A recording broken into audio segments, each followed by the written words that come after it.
I can see here that you say to be a professional voice talent, you obviously need good recording equipment, rather than just a cheapo computer microphone. Yeah. Is there any particular brand or any sort of advice you could give to anyone looking to get a decent quality microphone? Well, it's probably best to start small, especially, if you're still getting trained. There's no point in investing in a very expensive microphone at first. Something like a Behringer Firewire podcasting kit is sufficient for a starter, for a beginner. It's sufficient. It comes with a mixer, a microphone, a cute little stand, and headphones, and an audio interface, and it sells for around $300. So then you might want to move up to something better, a nicer microphone like a Rode NT1A, which is what I use, and that sells for around $350, just the microphone, and it's great. Or you can spend thousands and thousands of dollars on a Neumann, but it's not really necessary. Excellent. So it is something that you can get into without a huge investment in equipment. Yes. To start with, at least. Yes, but you need to also learn how to edit your audio, which is not fun. It's just not fun. No, I've had a bit of experience doing that for WarpTalk, actually. I'm just getting started in it. It's still quite new to me, but yeah, quite frustrating sometimes. Yeah. So for anyone thinking of getting into it, are there sort of any training tips or courses, or is it something you have to sort of really learn for yourself? You could probably pick up a book and start learning, but ideally you would get a voice coach. I didn't start out with a voice coach. I went to an audition 9 years ago and with no training except for some voice training from way back in the past, and I landed the job, and my voice got on a studio reel, and I got more and more jobs, and I basically had to learn on the job. So I got a lot of hands-on experience, and there was a lot to learn. So you can really cut out a lot of the suffering, and if you get a voice coach, and also that would increase your chances of actually getting a job to begin with, which is not always so simple. No, I guess without a reputation, it's quite hard to get started. But obviously having a voice coach or something to say that you've had some proper training and experience would be a good start, wouldn't it?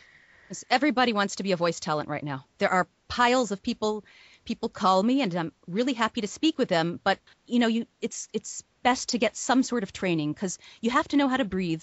You have to know where to put the emphasis on the words, different intonations, diction, how to address a microphone. There's a lot of things to learn, which you could learn on the job eventually. But like I said, better to get a voice coach. Yeah, but have to start on the right foot, I suppose, than dive in. So I suppose a lot of those people, or at least some of them, would imagine it is just talking. And obviously they're going to have a bit of a surprise if they try and get into it thinking that, aren't they? Yes. I was just thinking, what are the next sort of projects we might expect to hear you in? A lot more. I don't know if you can actually name them.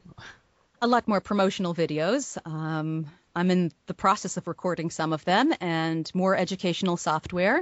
Whatever comes my way, there's usually plenty. Excellent. So there's lots of different things going on there, then. Yes.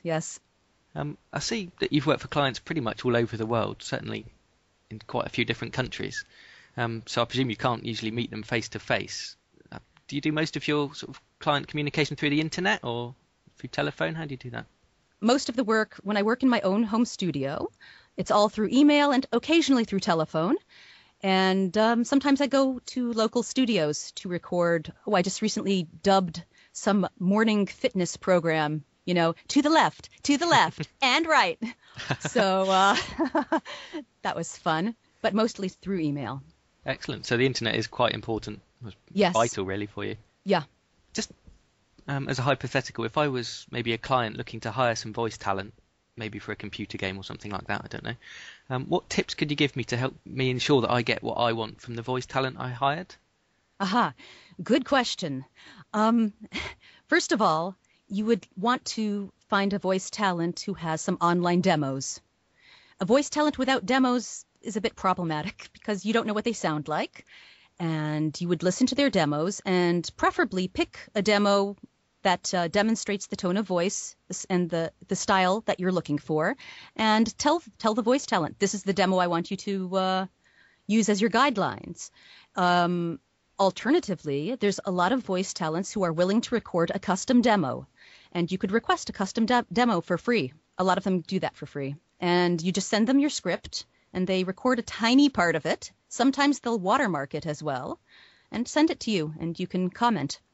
Excellent. I can see you've got quite a lot of those demos on your own website there, Yeah. fixvoice.com. Mm-hmm. So that sort of gives potential clients an idea of what sort of tones and things you've got on offer there. So that's quite good. Yes. Also, one thing I forgot to mention, when you give the script, when you send the script to the voice talent, it's a good idea to write there if there's a time limit on each part of the script. For example, if they have to complete part of the script within 10 seconds, they won't know that unless you write it. And if you want them to emphasize certain words, you can write those words in bold or in italics, or you can write little notes there. This sentence should sound whatever way you want. Excellent. So the more information, the better, really, is it? Certainly.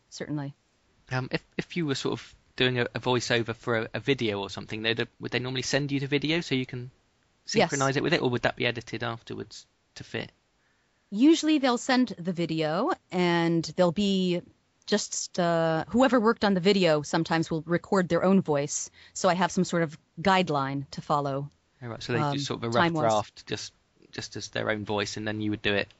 Yeah, professionally. But also some videos have their own feel. You know, let's say a video that I did recently for a hair straightening product. It was very, catchy music and fast-paced, and the voice talent needs to know get the feel of the video. Yeah, so you've got to sort of put all the pieces together and make sure your voice fits in with everything else. Mm-hmm. So that gives us a better idea of what we might need if we wanted to hire you or another voice talent for a project. If someone out there does want to hire you maybe for a project, how would they go about getting in touch with you? Well, they could send me an email to voiceovers@013net.net. They could contact me through my website. Same way. There's a link with my email address there at fixvoice.com. And that's the ideal way. The best way to get hold of me is through email. Excellent. I think that's about all the questions I've got here today. Is there anything else you wanted to talk about or add? Actually, I've heard several people have asked me, if I can do the voice of a certain TV character, then do I have a good chance of becoming a voice talent? For example, let's say I could do SpongeBob's voice. Can I be a great voice talent and make a fortune now? Well, no, because as far as I know, the guy who plays SpongeBob is still alive. And they only need one guy to do his voice. So it doesn't help. That's very really true. Doesn't help. So being able to do sort of existing character voices probably isn't very useful, generally. You have to come up with your own. You have to come up with your own. That's brilliant. Well, it's been a pleasure talking to you today. Great talking with you too.